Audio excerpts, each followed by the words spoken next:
Saat ini setiap orang bisa melakukan pendakian, tetapi tidak semua pendaki bisa menjaga alam. Alam yang memberi kita kehidupan, tetapi kita malah merusaknya dengan buang sampah sembarangan. Mulai dari hal kecil, mari kita lakukan perubahan.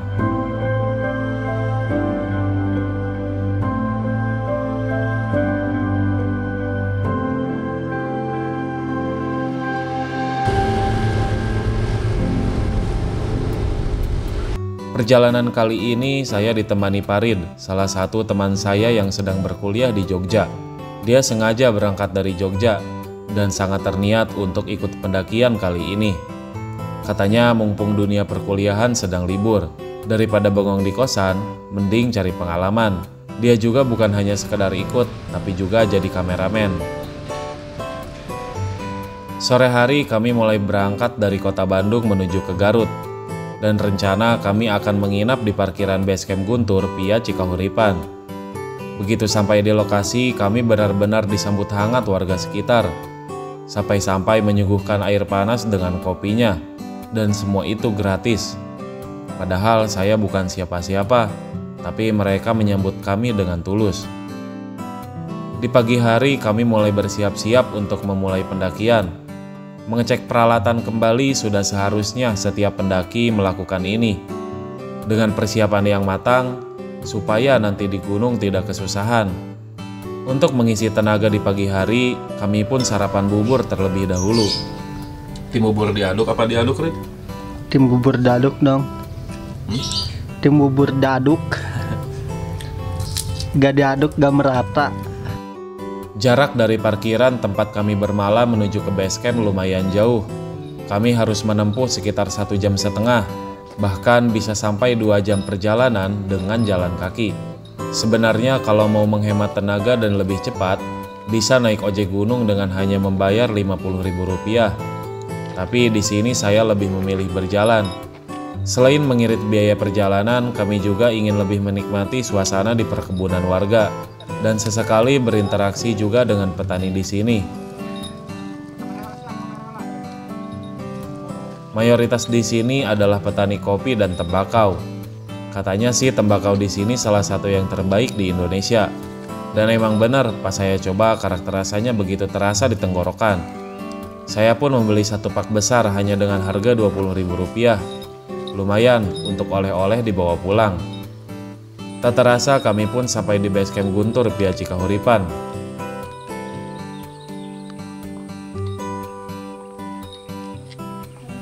Kita baru sampai di Basecamp Guntur via Cikahuripan. Gimana, Rid, rasanya jadi kameramen saya pertama kali? Pertama kali harus hafal ini ya, peteg-peteg keinginan Ijot kayak. Oh, harus atuh. Makanya kamu harus banyak nonton video saya, Rid. Iya. Belajar gimana cara ngambil videonya agar sesuai keinginan saya. Siap. Sementara saya dunungannya ya. Yang Bosnya penting ada sementara. impactnya ya buat kameramennya. Naon impactnya? Mau digaji kurang. Sumber air terakhir yang ada di jalur ini katanya cuma di Basecamp. Jadi kami mengisi ulang persediaan air kami terlebih dahulu. Dikarenakan Gunung Guntur bertipe strata volcano, jadi pendakian kali ini akan jadi salah satu pendakian yang gersang dan panas. Sehingga persediaan air kami harus cukup sampai kami kembali. Kami pun registrasi dan membayar simaksi sebesar Rp25.000 per orang. Kami juga diarahkan tentang jalur yang akan kami lewati nanti dan apa saja yang harus diwaspadai. Kali ini kita akan memulai perjalanan menaiki Gunung Guntur. Perjalanan dimulai dari jam 9:30, estimasi sekitar 3-4 jam ke atas. Jadi nyantai aja, karena kita sambil ngonten juga. Ada baiknya sebelum memulai perjalanan kita berdoa terlebih dahulu. Berdoa sesuai kepercayaan masing-masing, dimulai. Berdoa selesai. Gunung Guntur, Pergi untuk pulang. Oke, selamat berjalan.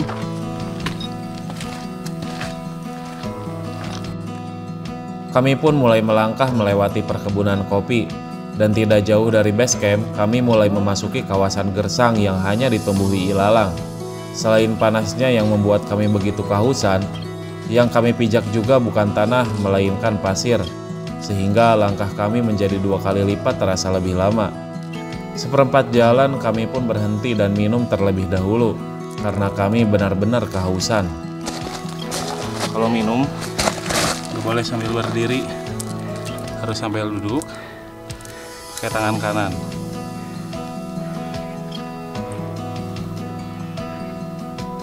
Dan jangan banyak-banyak juga. Ketika minum di gunung itu harus mengirit. Yang penting tenggorokan nggak seret aja. Oke. Saya lihat di langit tidak ada sedikit pun awan yang bisa membuat sedikit lebih teduh. Sudah kulit saya hitam, ditambah matahari menyengat langsung ke kulit, makin aja hitam. Tapi itu resiko, siapa suruh juga mendaki gunung. Kayaknya belum jauh dari base camp, tapi hausnya minta ampun. Jangan ke Guntur siang hari pokoknya.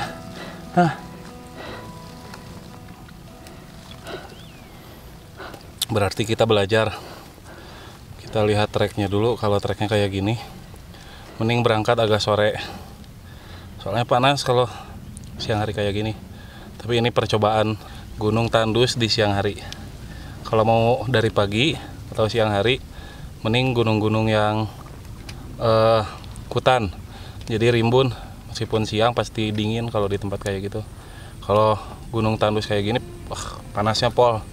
Udah mah jalan, kaki itu selangkah 3 langkah itu turun lagi 1 langkah, sulit.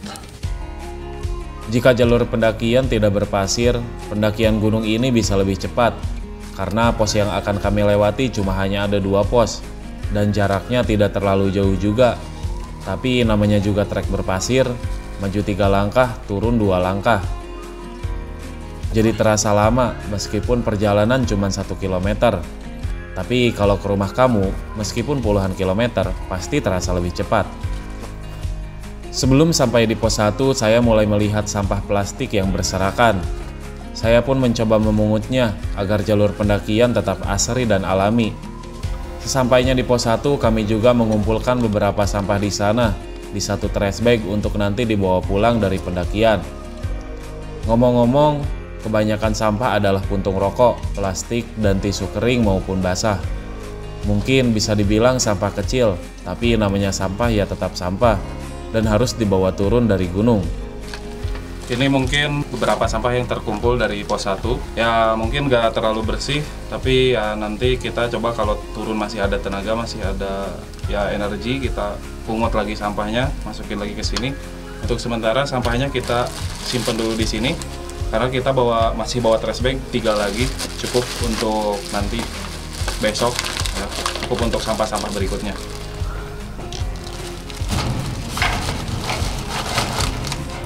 Nanti kita ambil ini, Rin. Ingetin, Rin. Oke. Pokoknya jangan sampai lupa, nanti sampahnya dibawa turun ya, Bang Ijot. Egar sponsor ya. Setelah dirasa cukup bersih, kami melakukan istirahat panjang di sini. Karena saya lihat matahari semakin terik, jadi kami menunggu matahari sedikit turun untuk kembali melanjutkan pendakian. Bahkan Parin pun sampai tertidur pulas di sini. Sekitar 2 jam beristirahat, saya bertemu dengan pendaki lain yang baru turun gunung. Sepertinya beliau sudah melakukan tektok kalau dilihat dari barang bawaannya. Tak terasa waktu terus berlarut dalam obrolan, dan saya pun melanjutkan pendakian menuju ke pos berikutnya. Sepanjang perjalanan kami disuguhkan pemandangan indah lembah Gunung Guntur dengan puncak yang sudah terlihat di depan mata. Matahari juga sudah semakin turun, jadi tidak terlalu membuat kami begitu kelelahan dan bisa lebih mengirit persediaan air. Tidak lama berjalan kami pun langsung melewati pos 2 tanpa beristirahat terlebih dahulu dan langsung menuju pintu hutan. Sepertinya di pendakian ke Gunung Guntur cuma ada kami berdua dan tidak ada lagi pendaki lain yang saya temui. Padahal kalau dipikir-pikir ini adalah bulannya para pendaki karena cuaca sedang mendukung kegiatan outdoor, apalagi pendakian. Akhirnya bisa sampai juga di pintu hutan. Sepertinya perjalanan bisa lebih adem kalau di dalam hutan. Meskipun treknya masih sama dengan pijakan pasir, tetapi setidaknya tidak terlalu kepanasan.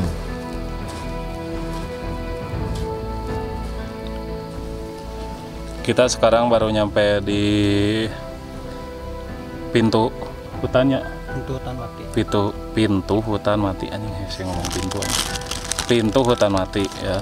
Setelah pintu hutan mati langsung ke puncak 4. Ngecamp langsung di puncak kalau di Guntur. Jadi gak ada istilah summitnya, Rid. Kalau di Guntur mah. Iya, nggak ada. Langsung puncak camp areanya. Kayaknya kalau summit juga dari puncak 4 ke puncak 5 kayak gitulah. Iya. Kalau mau summit juga. Jadi summitnya itu bukan dari pos ke puncak, tapi summitnya itu dari puncak ke puncak. Bener tadi? Betul. Semangat pokoknya ya. Treknya semua kayak gini anjir.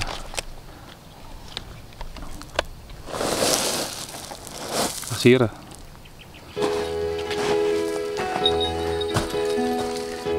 Di dalam hutan saya sesekali berpikir, kenapa pohon-pohon di sini masih bisa tumbuh? Padahal kalau dilihat dari tempatnya tumbuh, bukan tanah melainkan pasir. Dan pasir identik bukan tempat yang bagus untuk ditanami pohon, karena karakternya yang kering dan terlalu mudah dilewati air meskipun terkena hujan. Tetapi pohon-pohon di sini masih bisa bertahan dan tetap hidup dengan keadaan yang kurang mendukung. Ini bisa jadi pembelajaran hidup kita, yang sesekali suka mengeluh dengan keadaan dan tidak ingin menjalani kehidupan. Padahal kita adalah manusia yang seharusnya bisa lebih pintar dalam menyelesaikan masalah.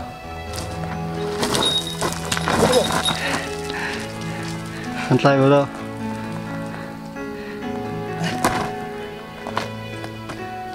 Sulit ini jalur Guntur aja. Terakhir, Ed.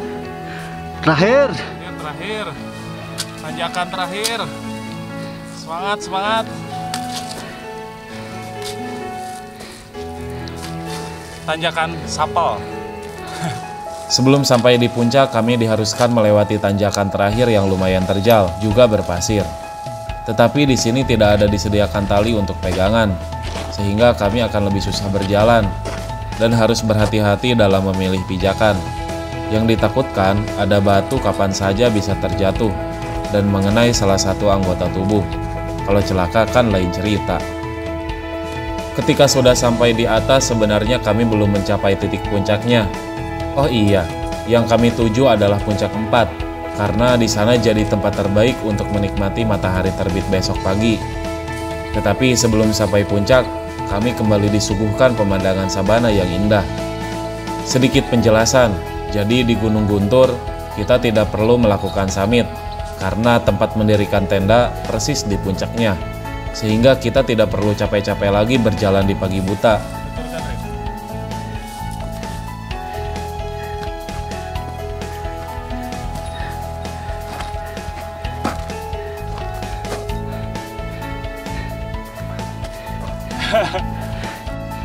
Jalurnya saya kasih nama jalur Sapal Dance.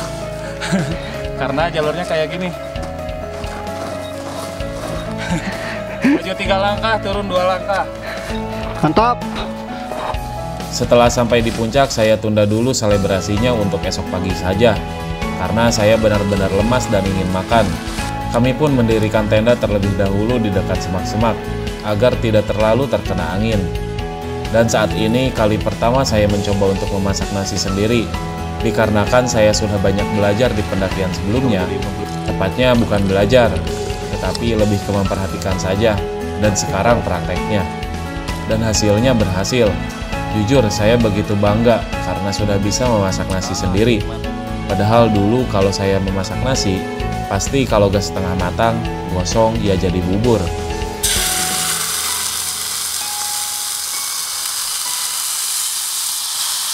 Anjay, anjay.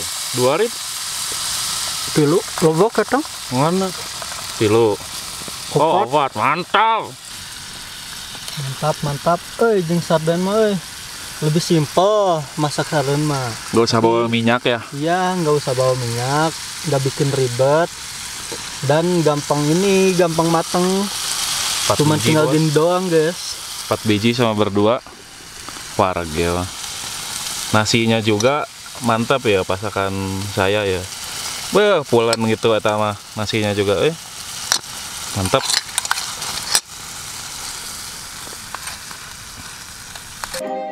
Matahari pun mulai turun dan pemandangan langit di sini benar-benar indah. Sampai-sampai gugusan bintang terlihat jelas dengan mata telanjang. Saya pun berkeliling malam di sini dan ada asap hangat yang keluar dari balik pasir. Saya penasaran dan mencoba untuk sedikit menggalinya. Ternyata di dalam tanah ada kandungan belerang dari kawah gunung. Bodas-bodas nih. Belerang. Nah, belerang kan? Iya. Makannya hangat di sini mah. Batu belerang. Bukan batu. Hangat kan, Jut? Batu. Coba di barang dipotong.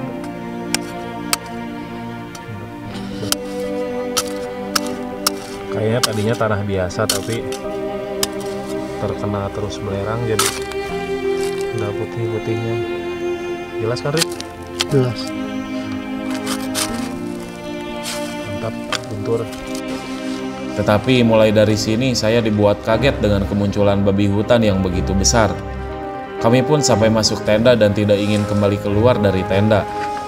Tidak lama saya dengar babi hutan mulai menjauh dan ada pendaki lain yang baru datang. Tasik? Di mana? Abi di Bandung. Oh, Bandung. Tasiknya mana? Di Raja Pola, Oh, Raja Pola. sana stasiun kota. Tapi Jati Manojaya. Oh, Manonjaya. Paling di itu tebihnya Manonjaya. Seurana? Duaan. Duaan. Sarang atau di itu? Siap. Mohon siap-siap lah, gampang. Maya batur ngobrol gitu ya teh gitu. Siap. Ya, kosong banyak. Ini atau kosong? Tuh karek satenda. Langsung sunrise ka ditu pemandanganna. Sekarang mending gigi, anginnya kayak gitu. Ketutupan. Ketutupan ku semak-semak dedinya. Di pagi hari alam menyambut kami dengan keindahannya. Samudra awan yang begitu tenang dan dari kejauhan nampak jelas gunung tertinggi di Jawa Barat yang sudah sempat saya daki sebelumnya, yaitu Gunung Ciremai. Matahari yang masih berada di balik awan membuat langit terlihat lebih indah dengan gradasi warnanya.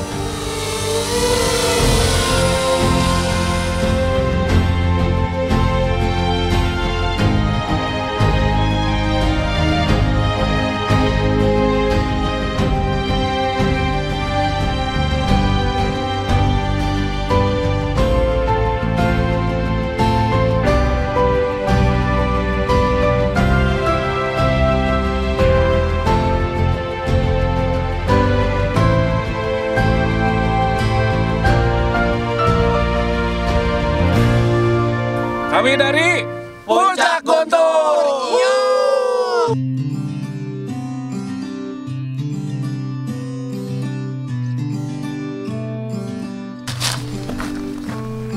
Setelah alam menyuguhkan keindahannya, saya juga harus balas dengan kebaikan.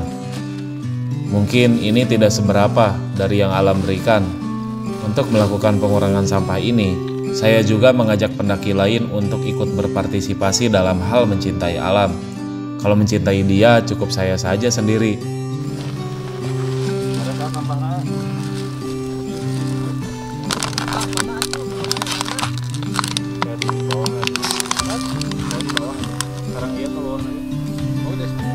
Setelah dikira sudah tidak ada lagi sampah yang terlihat, kami pun mulai menuruni gunung dan menuju ke base camp dengan membawa sampah.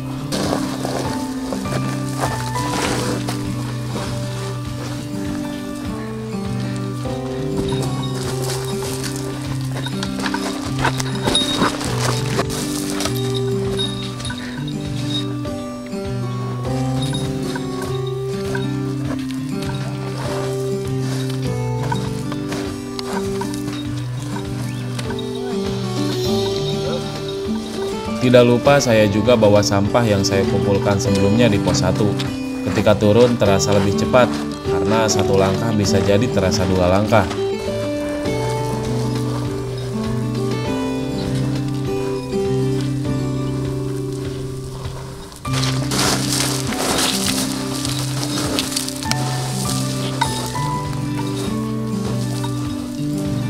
Setelah sampai di base camp, sampahnya tidak kami geletakkan begitu saja dan harus sampai di tempat seharusnya, yaitu tong sampah. Semangat muda, salam Belantara.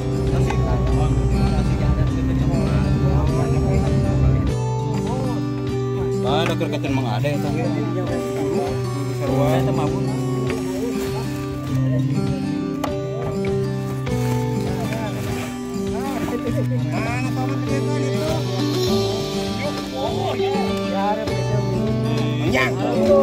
Bagi-bagi ke dia. Dia kang hareup. Man, mangkung man. Man. Dia bawa. Mangkung man. Siap. Siap.